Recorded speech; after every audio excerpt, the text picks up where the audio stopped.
Hi friends, నమస్తే. వచ్చేసిందండోయ్ మీ అమ్మాయి విజయ మీ ఇంటికి వచ్చేసింది. ఈరోజైతే మార్నింగ్ బ్లాగ్తో మీ ముందుకు వచ్చేసాను. మార్నింగ్ పొద్దున్నే కిచెన్లోకి వచ్చేసానండి.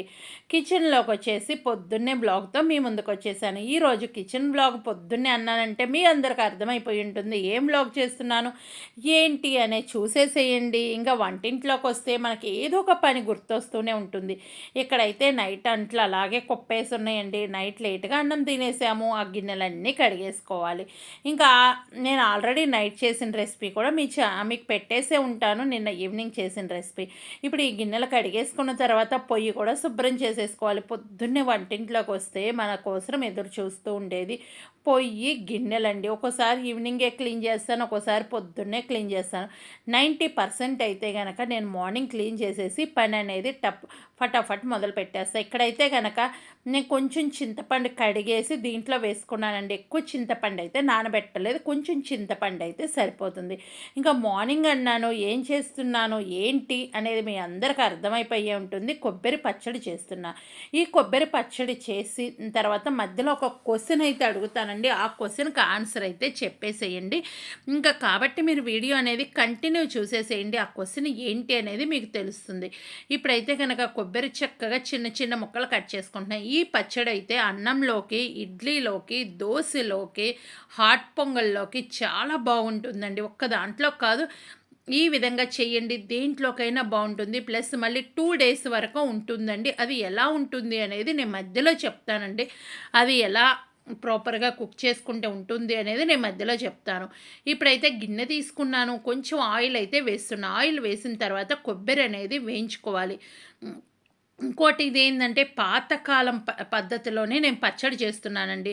ఇప్పుడు స్టైల్కి పోయి కొబ్బరి యాపకుండా మిక్సీలో వేసేసి ప్లస్ మళ్ళీ పచ్చిమిరకాయలు వేయటం లేదండి, ఎండు మిరపకాయలతో నేను ఈ పచ్చడి అయితే చేస్తున్నాను. అందుకే నేను చెప్తుంది రైస్లోకి బాగుంటుంది, ప్లస్ చపాతీ, ఇడ్లీ దేంట్లోకైనా సరే ఈ పచ్చడి సూపర్ ఉంటుందండి. పొద్దున్నే లేచి మీరు ఇలాంటి పచ్చడి ఒకటి చేసేసి మీ పిల్లలకి టిఫిన్తో పాటు పెట్టేసేయండి. మధ్యాహ్నం ఒక ముద్దపప్పు చేసేసుకొని రసం చేసుకుంటే హ్యాపీగా తినేసేయచ్చు ఇంటిల్ల పాది. కాబట్టి నేను అది ఎలా చేయాలి ఏంటి అనేది చెప్తూ ఉన్నాను కదా, మీరు ఫాలో అయ్యి చేసేసేయండి. ఇంకా మన ఛానల్లో మీకు ఎలాంటి రెసిపీస్ కావాలి అనుకుంటున్నారు అనేది కూడా నేను చెప్తే అవి కూడా చేయటానికి ట్రై చేస్తానండి. మన వీడియోలో చాలా రెసిపీస్ ఉన్నాయి. మీరు ఏ రెసిపీ ట్రై చేశారు ఏంటి అనేది చెప్పేసేయండి. ఇంకోటి ఏంటి అంటే ఒకవేళ మీరు ఏ రెసిపీ అయినా ట్రై చేస్తుంటే నాకు ఫోటో పెట్టండి. నాకు చక్కగా ఫోటో ఎలా పెట్టాలి అంటే నా ఇన్స్టా ఐడి ఉంటుంది, విజయరాణికే అని ఉంటుంది. మరొక ఇన్స్టా ఐడి ఉంటుంది, చిగురుపాటి విజయరాణి అని ఉంటుంది. అక్కడ మీరు ఫోటో పెడితే కనుక ఆ ఫోటో నేను కమ్యూనిటీలో కానీ షార్ట్ వీడియోలో కానీ యాడ్ చేస్తానండి. ఎక్కడో చోట యాడ్ చేసి అమ్మటే నేను పెట్టేస్తాను. మీరు అక్కడ ఫోటో పెట్టిన తర్వాత నాకు వచ్చి ఒక్కసారి కామెంట్ సెక్షన్లో రాసేసేయండి. ఏదో ఒక వీడియో కింద ఆ రోజు పెట్టిన వీడియో ఉంటుంది, లేదంటే ఆ వీక్ పెట్టిన వీడియో ఉంటుంది, దాని కింద అయితే నాకు రాసేస్తే నేను ఆ ఫోటో తీసుకొచ్చి షార్ట్ వీడియోలో నేను పెట్టేస్తాను. పలాని వాళ్ళు అంటే నేమ్ కావాలంటే నేమ్తో పెడతానండి. మిమ్మల్ని అక్కడ ఇన్స్టాలో అడుగుతాను, మీ పేరు చెప్పచ్చా అని అడుగుతాను. వద్దు అంటేనేమో నార్మల్గా నేను చేసిన రెసిపీ ఒక ట్రై చేశారు అని అయితే చెప్తానండి. ఇంకా చూస్తున్నారు కదా, ఇప్పుడైతే ఎండుమిరపకాయలు వేసాను. ఎండుమిరపకాయలు కూడా మీరు టేస్ట్కి తగ్గట్టు వేసుకోండి. ఇక్కడైతే నేను పచ్చి కొబ్బరి, ఎండుమిరపకాయలు కలిపి వేయించుతున్నాను. మీరు కావాలి అంటే పచ్చిమిరపకాయలు కూడా వేసుకోవచ్చు. నాకు ఎందుకంటే ఎండుమిరపకాయలతో చేస్తేనే చాలా ఇష్టం అండి. ఇక్కడైతే ఉలవలు నానబెట్టుకుంటున్నాను. ఎందుకు అంటే తెల్లారి నేను ఉలవచారు చేద్దాం అనుకుంటున్నాను. మాకు ఉలవచారు దొరకదు కదా, మేము ఇటలీలో ఉంటాం కదా. నేనైతే ఈ ఉలవలు తీసుకొచ్చేసి ఇలా నానబెట్టేసి ఉలవచారు అయితే చేస్తానండి. అది ఎలా చేస్తాను అనేది త్వరలో వీడియోస్ అయితే వస్తాయి. నేను ఇడ్లీ పిండి కూడా నిన్న పొద్దున అనంగా గ్రైండర్ వేసి పెట్టుకుంటే ఈ రోజుకి పులిసిందండి. ఇప్పుడు నేను అది కూడా చూపిస్తున్నాను. పొద్దునకు పులిసింది, ఎందుకంటే నాకు 24 hours అయితే పడుతుంది. ఎందుకంటే నేను ఇండియాలో కాదు కదా, ఇటలీలో కదా ఉండేది. కొంచెం టైం అయితే పడుతుంది ఇలా పులవటానికి. ఇప్పుడు ఉలవలు అయితే శుభ్రంగా 4-5 సార్లు కడిగేసి నీళ్లు పోసి పెట్టేస్తాను. ఎందుకు ఈరోజు ఉదయమే పెడుతున్నాను అంటే రేపు చెయ్యాలంటే ఈరోజు నుంచి నేను 24 గంటలు నానబెడతానండి. అలా నానటం వల్ల ఒకవేళ ఉలవలు తినేటప్పుడు కూడా మనకు కడుపుల నొప్పి ఇలాంటివి రాకుండా ఉంటుంది. కాబట్టి నేనేంటంటే ఈరోజు పొద్దున 4-5 సార్లు కడిగి పెట్టానంటే మళ్ళీ సాయంత్రం ఇంకొకసారి కడిగేసి అలా పెట్టేస్తానండి. నేను 2 పూట్ల కడిగేసి పెట్టుకుంటా. ఇప్పుడు చూసారు కదా, ఇడ్లీ పిండి కూడా మనకి రెడీగా ఉంది. ఇడ్లీ పిండి ఒక్కసారి అలా కలిపేస్తే గనక మీకే తెలుస్తుంది ఎంతవరకు పొంగింది ఏంటి. ఇట్లా చేసుకుంటే ఇడ్లీ భలే సాఫ్ట్‌గా వస్తాయండి. కొలత అయితే గనక 1:2 వేశాను. మీరు ఎంత వేస్తారు ఏంటి అనేది కామెంట్ చేయండి. ఇంకా నేను మధ్యలో ఒక క్వెషన్ అడుగుతానండి. ఆ క్వెషన్‌కి కూడా ఆన్సర్ రాదురు గానీ ఇంకా మీరైతే గనక ఈ విధంగా శుభ్రంగా కలిపేసి నేను కొంచెం పిండి అయితే పక్కన ఎత్తి పెట్టుకుంటాను. ఆ పిండి ఎందుకు అంటే తెల్లారికి ఉంటుంది కదా, ఇలా పులిసిన పిండి ఎత్తి పెట్టుకుంటా. ఈ పులిసిన పిండితో ఒక్కోసారి ఏంటంటే ఇడ్లీ అయితే పొలవటం అయితే పొలవలేదండి, ఉరక పొంగింది. అలా అయితేనే ఇడ్లీ అనేది సాఫ్ట్గా బాగా వస్తాయండి. ఇప్పుడు నేనైతే ఈ డబ్బాకి ఎత్తేసి ఫ్రిడ్జ్లో పెట్టుకుంటాను. ఎందుకంటే మనకు ఆల్రెడీ మనం బయట పెట్టేసాం కదా, 24 గంటల బయట ఉంది కాబట్టి చక్కగా ఫ్రిడ్జ్లో పెట్టేసుకొని మనం కుక్ చేసే ముందు ఒక 10 మినిట్స్ ముందు తీసుకుంటే సరిపోతుంది. నేనేంటి అంటే వారానికి ఒక్కరోజు రైస్ అన్నం అనేది లేకుండా డే మొత్తం టిఫిన్తో ఉంటామండి. ఇంకా పొద్దునంటే పొద్దునేం కాదు, నేను 10ంటికల్లా టిఫిన్ చేస్తాను. ఇంక సాయంత్రం మళ్ళీ 6ంటికల్లా మేము ఇది తినేస్తాం ఇడ్లీ. మాకు 2 పూట్లకి ఎంతవరకు సరిపోతుందో, ముగ్గురు మనుషులు ఉన్నాము, ముగ్గురు అంటే 6గురు కింద లెక్కేసుకోవాలండి. మాకు 2 పూట్ల సరిపడా నేను ఇలా పక్కన ఉంచేసుకొని మిగిలింది ఫ్రిడ్జ్లో పెట్టుకుంటాం. మాకు ఈ పిండి అయితే 2 పూట్లకి సరిపోతుంది.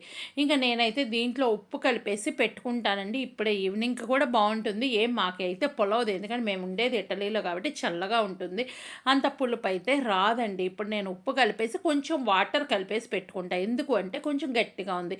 ఇడ్లీ అనేది మనకు సాఫ్ట్గా కావాలి అంటే కొంచెం వాటర్ కలుపుకుంటే సరిపోతుంది. చాలామంది ఇక్కడ సోడా ఉప్పు వేస్తారండి. నేనైతే సోడా ఉప్పు వేయొద్దు అని చెప్తానండి. ఈ విధంగా మనకి వస్తే కనుక ఇడ్లీ అనేది సాఫ్ట్గా వస్తుంది. 1కి 2 వేయండి. మళ్ళీ నానబెట్టుకునేటప్పుడు 2 కలిపి, అంటే మినపప్పు ఒక దాంట్లో, ఇడ్లీ రవ్వ ఒక దాంట్లో వేరువేరుగా నానబెట్టేసుకుంటే, ఒకేసారి నానబెట్టుకుంటే ఏంటంటే మనకి సాఫ్ట్గా ఇడ్లీ వస్తాయి. ఇంకా మిమ్మల్ని ఒక క్వశ్చన్ అయితే అడుగుదాం అనుకుంటున్నాను కదా, ఏంటి ఆ క్వశ్చన్ అంటే, నేను ఇప్పుడు 1 కప్పు మినపప్పు పోస్తే 2 కప్పులు రవ్వ పోస్తున్నానండి. మీరైతే ఏ కొలత ప్రకారం పోస్తారు ఏంటి? ఇదేనండి నేను అడిగేది. వీడియోకి సంబంధించింది అడుగుతాను కదా, అది రాసేసేయండి. ఇంకెందుకు లేటు. నేనైతే చక్కగా 8 వచ్చేది ఉందండి, చిన్న పాత్ర ఉంది. నేను ఇడ్లీ పెట్టేసుకుంటా. 2 టైమ్స్ పెట్టుకుంటే మా ముగ్గురు సరిపోతాయి. ఇంకెందుకు, చక్కగా ఈ విధంగా పెట్టేసుకున్నామంటే గనక మాకు చక్కగా సరిపోతాయండి. 2 సార్లు పెట్టుకుంటే తలా 4 తినొచ్చు. ఒకరు తినేవాళ్ళు ఉంటే ఇంకొకటి ఎక్స్ట్రా తిన్నా మాకు సరిపోతాయి. నేనైతే కొంచెం చిన్న ఇడ్లీనే వస్తాయండి. ఇవి చూడటానికి ఇలా అనిపిస్తాయి కానీ చాలా చిన్న ఇడ్లీ. మీరు ఒక్కసారి అలా తినేసేయండి, ఎప్పటికీ మర్చిపోరండి ఇడ్లీ ఈ విధంగా చేసేసి.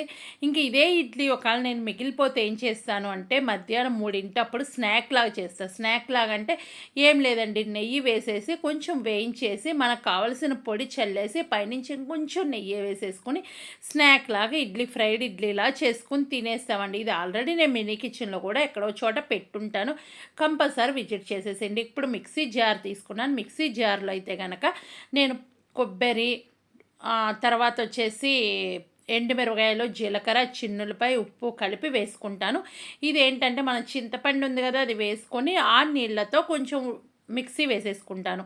ఇంకా మీరు నాకు పర్సనల్గా మెసేజ్ చేయాలంటే నా ఇన్స్టా ఐడి ఉంటుంది, విజయరాణికే అని ఉంటుంది. మరొక ఇన్స్టా ఐడి ఉంటుంది, చిగురుపాటి విజయరాణి అని ఉంటుంది. అక్కడైతే మెసేజ్ చేయండి. చాలామంది సబ్స్క్రైబ్ చేయకుండా మన ఛానల్ చూస్తున్నారండి.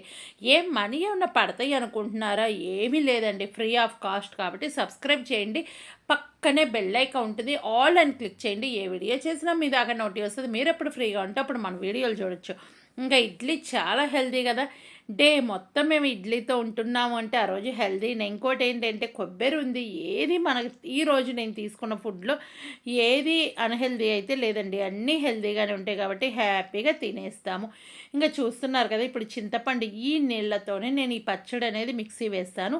ఇప్పుడు మిక్సీ వేసి పక్కన పెట్టుకున్నాక నేను పోపు వేస్తాను. పోపు కూడా వేసిన తర్వాత మీరు ఏం చేయాలంటే కొంచెం మిక్సీ కడిగి నీళ్ళు పోసి బాగా దగ్గరికి రానిస్తేనేమో అన్నంలోకి బాగుంటుంది, దోశలోకి బాగుంటుంది. ఈరోజు ఇడ్లీలోకి అన్నాను కాబట్టి కొంచెం లిక్విడ్గా ఉండాలి కాబట్టి నేనేంటంటే నీళ్ళు పోయిగానే కట్టేస్తా. పోపుకు కూడా నేను ఎక్కువ వేయనండి. నూనె కాగిన తర్వాత మినపప్పు, ఆవాలు, పచ్చిశనగపప్పు 3 కలుపుకొని ఉంటుంది, అది వేసి కొంచెం ఇంగువ వేస్తాను. పక్కన మీకు కనిపిస్తూనే ఉంటుంది పొయ్యి, అక్కడైతే ఇడ్లీ రెడీ అవుతూ ఉన్నాయండి. ఇంకా మనకి ఈరోజు ఫుడ్ రెడీగా ఉంది. ఈవినింగ్ కూడా ఏముంది, ఇడ్లీ వేసేసుకొని ఎంజాయ్ చేస్తాం. ఇక్కడ ఇంగువ వేస్తున్నాను. ఇంక మనం మిక్సీ వేసుకుంది ఉంది కదా, అది వేసిన తర్వాత కొంచెం వాటర్ పోసేస్తాను. మీరు అన్నంలోకి అయితే కనుక కొంచెం దగ్గరికి రానివ్వండి. అదే కనుక దగ్గరకు వచ్చిన తర్వాత 2 డేస్ వరకు నిలవ ఉంటుంది. బాగా గట్టిగా అవ్వనియండి. పోపులో ఇంకాసేపు ఉడకపెట్టేస్తే ఏంటంటే మనకి 2 డేస్ ఉన్న ఈ పచ్చడి పొడవకుండా ఉంటుంది. ఈ విధంగా చేసుకుంటే మీరు ఎక్కడికైనా ట్రావెల్కి వెళ్ళాలి అంటే, రేపటి తినాలంటే ఈ విధంగా చేసుకొని తీసుకెళ్ళండి. హ్యాపీగా 2 డేస్ వరకు ఇలా ఎంజాయ్ చేయొచ్చు. నేనైతే కనుక కొంచెం వాటర్ పోసి ఒక్క సెకండ్ అలా ఉంచేసి పొయ్యి కట్టేస్తాను. మీరు అన్నంలోకి కావాలంటే ఇంకాసేపు ఉడకనివ్వండి. దగ్గరికి ఇదిగో ఇట్లా రావాలి.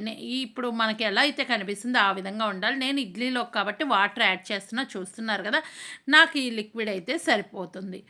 ఇంకా చూస్తున్నారు కదా, నాకు ఈరోజు ఫుడ్ రెడీగా ఉంది. మీరు ఈరోజు టిఫిన్ కింద ఏం చేశారు ఏంటి? మీరు ఇదే పచ్చడి చేస్తారా? ఎలా చేస్తారు? పచ్చిమిరపకాయలతో చేస్తారా? ఎండు మిరపకాయలతో చేస్తారా అనే క్వశ్చన్ కూడా ఇక్కడ అడుగుతున్నానండి. ఆ క్వశ్చన్కి కూడా ఆన్సర్ రాసేసేయండి. నేనైతే ఎప్పుడు మా అమ్మ వాళ్ళు ఎండు మిరపకాయలతోనే చేస్తారు.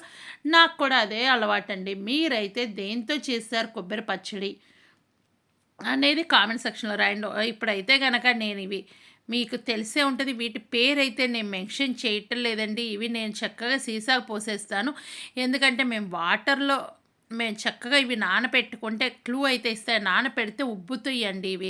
మనకి చక్కగా ఐసులు వాటిల్లో కూడా ఇస్తారు కదా. నేను ఈ విధంగా పెద్ద సీసా కేజీ తీసుకొచ్చి సీసా పోసుకొని కొంచెం కొంచెం చిన్న సీసాకు పోసి పొయ్యి దగ్గర పెట్టేసుకుంటాము. పొద్దున్నే ఇవైతే కనుక బాటిల్లో నానపెట్టేసుకొని జాబ్కి తీసుకెళ్తారు. మేము ఇంట్లో కూడా తాగుతామండి. మీ పిల్లలకు కూడా చక్కగా స్కూల్కి ఈ విధంగా వాటర్లో పోసి ఇవ్వండి. చలవ చేస్తుందండి. ఈ వీడియో నచ్చితే లైక్, షేర్, కామెంట్ చేసేసేయండి. మరొక మంచి వీడియోతో మీ అమ్మాయి మీ ముందుకు వస్తుంది. ఎప్పటిదా నవ్వుతూ హ్యాపీగా ఉండండి. వీటి పేరు కూడా రాయండి. ఈ విధంగా నేను పోసి చిన్న సీసా పొయ్యి దగ్గర పెట్టుకుంటా. పేరు మెన్షన్ చేయండి. Bye bye. Thank you. Enjoy.